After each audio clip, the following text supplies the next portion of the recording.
Welcome to the It's in Queens podcast. I'm your host, Jeff Simmons, and this is the only podcast that focuses on Queens, the borough that has it all.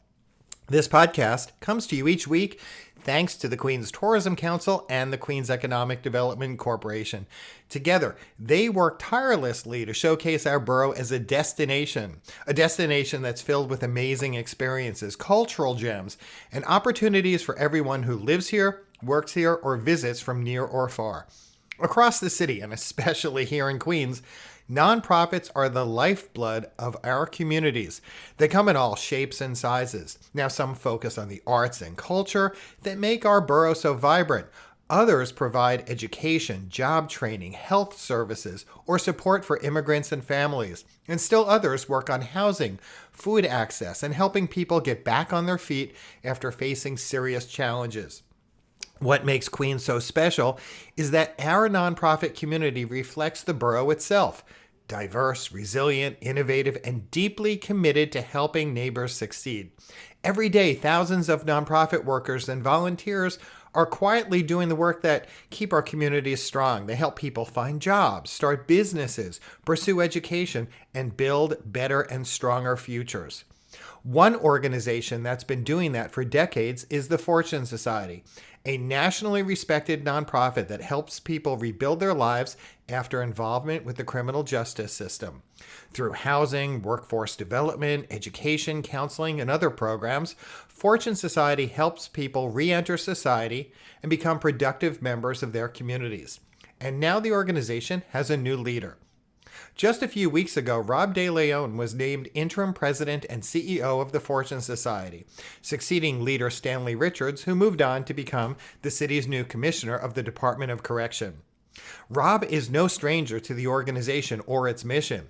He's spent years working within Fortune's leadership team, and he brings deep experience and passion to the role. I recently had the chance to talk with Rob about his journey, the organization's work, and his vision for the future. Rob DeLeon, welcome to the It's in Queens podcast. How's it going, Jeff? Thank you for having me.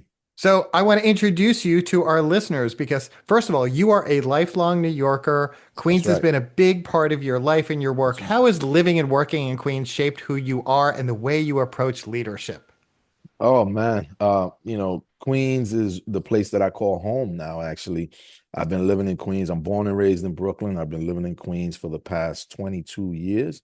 And everything from the community, the people that we serve. I have an office in Long Island City, Queens, where we have our central offices with all of our administration and most of our programs. So Queens has just been, a great place to live and work. Of course, we've got offices throughout the city, but our central office is here in Long Island City, Queens. So before becoming deputy CEO, you spent years building alternatives to detention and alternatives to incarceration programs, including a gun diversion program here in Queens. What did those programs teach you about what actually works in keeping communities safe? Well, for one, the Queens DA's office reached out to us about doing the gun diversion program. So that was a really great start to this program for the Queens DA's office to actually initiate such a thing. And it's basically about individuals who have their first time arrest for a gun possession being diverted from going away to prison. And traditionally, that hadn't been the case. Traditionally, for gun possessions, you were being held in jail if you didn't make bail, and folks were winding up with some kind of carcerative sentence. One of the things that I think we can learn from this as a society is that if you give an individual an opportunity to, there's accountability to it, right? You have some standards to meet during the process of the alternative to incarceration, but then ultimately get a non-incarcerative sentence, be connected to jobs and other opportunities, to mental health treatment and all of those things. And you wind up being a more productive member to society, and the cost to the taxpayer, the difference in the cost of jailing and imprisoning someone to putting them through an alternative and giving them opportunities to be productive in society is just like night and day. You have worked closely with communities, courts, government agencies across the city. What role do community-based organizations like Fortune play that institutions alone simply can't? I think the role we play is community-based organizations like Fortune and others is one, there's a certain legitimacy or a certain buy-in from people who come and connect to our services that isn't always there when it comes to connecting with government institutions.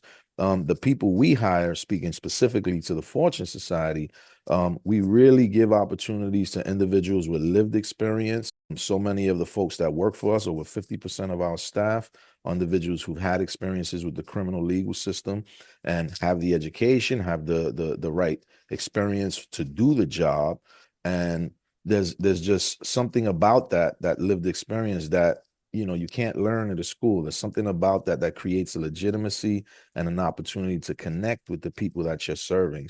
That's one of the really, really important parts of being a community-based organization, with the operative word being community. And Fortune Society has a long history, a powerful legacy. For listeners who may not know much about the organization, how would you describe what differentiates Fortune? What makes you different from other reentry or criminal justice organizations? Oh, I don't want to describe the difference as one that makes us better than people, because, there was a time, actually in my couple of decades career, when organizations seemed to function like these competing corporations. And we're a community of organizations that really are working towards the same end. But with that said, I will say that at Fortune, we've created over time, over 58 years since our founding in 1967, a community, a real community where folks come in and they have programming and all of those things, but it's not very transactional. It's a real communal place where folks come in, they get a meal. It feels like you're in some kind of campus, and you're going from one service to the next. Some of those services are things that might have been mandated. A lot of those services are things that are elective, that folks decide to do for themselves, like addiction treatment services or mental health services or employment services, or even being connected to healthcare through our care management. So that I think that's one of the things that separates us from a lot of folks, is that we've had so much time to build out this community, and we take a one-stop shop approach to everything. So most of what folks come through our doors looking for, we're not referring them to externally. They're getting right here under one roof. And you mentioned employment services. I've heard you in interviews talk about the importance of workforce development, developing those skills. Talk a little about your vision for how the future of Fortune when it comes to really changing lives through helping people develop those skills. Yeah. Oh, thank you for that question. Because it's one I'm really excited about. I'm really, really looking forward to the expansion of the kinds of jobs that individuals that come through our doors are connected to. I feel like AI has created such an opportunity for individuals to really, really be engaged with the technology that's coming out, with the opportunities that the technology creates. So we, with the kind of foresight that we have had and seeing this coming down the pipe, we created a digital equity program.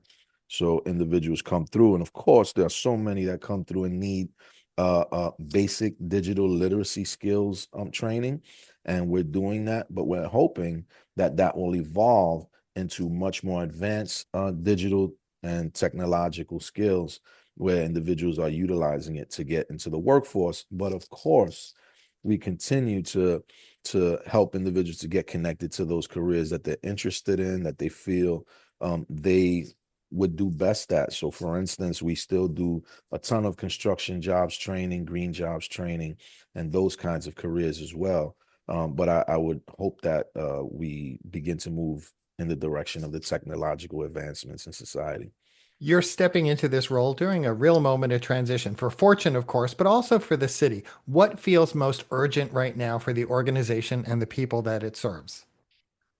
The real urgency that I anticipate is that with the alignment with the current administration under Mayor Mamdani, that we will see more diversion opportunities created, that we will see the population of Rikers Island ultimately come down under Commissioner Stan Richards. And so we're anticipating that will mean more people coming through the doors. And, at all of our locations throughout the four boroughs, we don't have a location on Staten Island. We feed everyone that comes through our doors. We offer everyone a general intake and a connection to the services that they need. And that means manpower, that means funding to be able to provide meals and other things like that. So I think the most urgent thing is the preparedness for the increase in the need of our services. And looking ahead, Rob, what is your vision for Fortune Society over the next few years?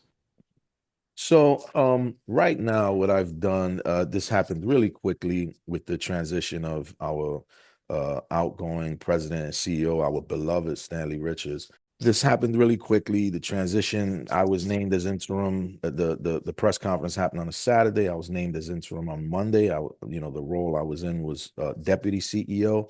And so I think with that kind of really immediate change, there's a real need for stability. There's a real need for continuity. And so, I don't want to rush to creating this kind of broad vision when in fact it's an important time for us to assess. It's an important time for us to listen, to look at what's been working and what we may have to improve on. The vision that was created 2 years ago when Stanley was named president and CEO of people first leadership, of building on excellence, the things that we've already built up as an organization, reputationally and service wise, and expanding our voice nationally so that we continue to advocate for the issues that impact people involved in the system, and we provide technical assistance to other localities that want to build out the kind of services that we provide.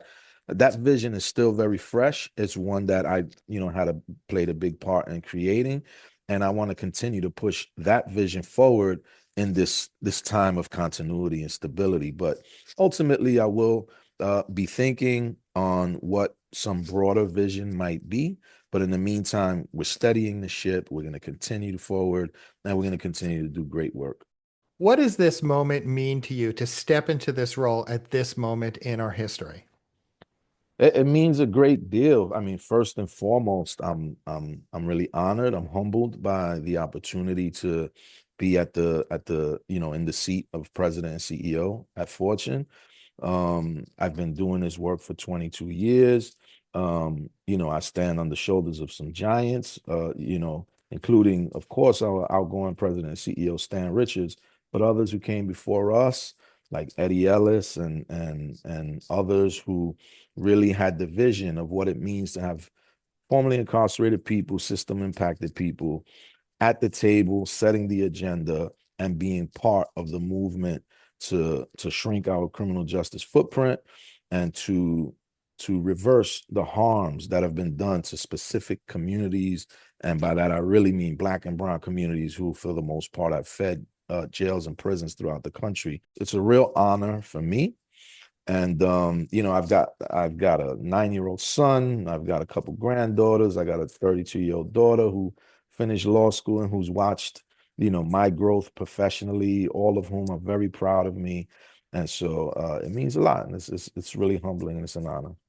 And if listeners, Rob, would like to learn more about Fortune Society, support the work, or connect with your services, where should they go? Well, they can reach us at fortunesociety.org on the internet. Anyone who is looking to connect to our services, they could walk right into our doors as a walk-in at any time. We have this philosophy of no wrong door for entry.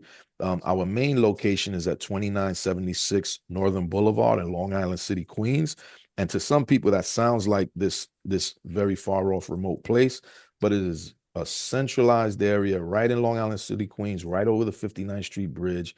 It's a transportation hub that everyone can get to. And when you come through our doors, you will be assessed for the services you need. You'll be fed and connected to the right services. And if you want to support us, you could go online to fortunesociety.org.